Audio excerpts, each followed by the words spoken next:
அதர்ம கதைகள். அதர்ம கதைகள். அதர்ம கதைகள். அதர்ம கதைகள். அதர்ம கதைகள். அதர்ம கதைகள். அதர்ம கதைகள்ல அதர்ம கதைகள்.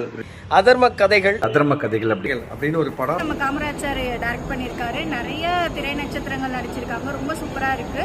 அதுல நம்மளோட சிறகடிக்க ஆசையோட மனோஜ், எங்க விஜய் குடும்பத்தை சார்ந்த ஸ்ரீதேவா ஸ்ரீதேவா, திரு ஸ்ரீதேவா, திரு வெற்றி அவர்களும் லவ் பாய் தேவா அவர்களும் டியர் பிரதர் ஸ்ரீதேவா. கண்ணன் ஸ்ரீதேவா அப்படின்னா இந்த அதர்ம கதைகள்ல ஒன் ஆஃப் த லீடா ஒரு லவ்வர் பாயா பண்ணிருக்காரு. சின்ன திரையில இருந்து பெரிய திரை, வெள்ளித்திரையில small screen to silver screen, அது சின்ன திரையில இருந்து வெள்ளித்திரை கால் பதிச்சிருக்கிறாரு. தம்பி வெற்றி கூடயும் ஒரு படம் நடிச்சிட்டு இருக்கேன். தேவா கூடயும் இப்போ ஒரு படம் தருமபுரியில் ஷூட்டிங் போயிட்டு இருக்கு. நாயகனா திவ்யா துரைசாமி கூட நடிச்சிருந்தது ரொம்ப அழகா இருந்தது. இது ஒரு ஆந்தாலஜி சம்பந்தப்பட்ட படம். ஸோ மறக்காம உங்க வீட்டுக்கு இருக்க தியேட்டர்ஸ்ல போய் அதர்ம கதைகள் படத்தை மிஸ் பண்ணாம பாருங்க.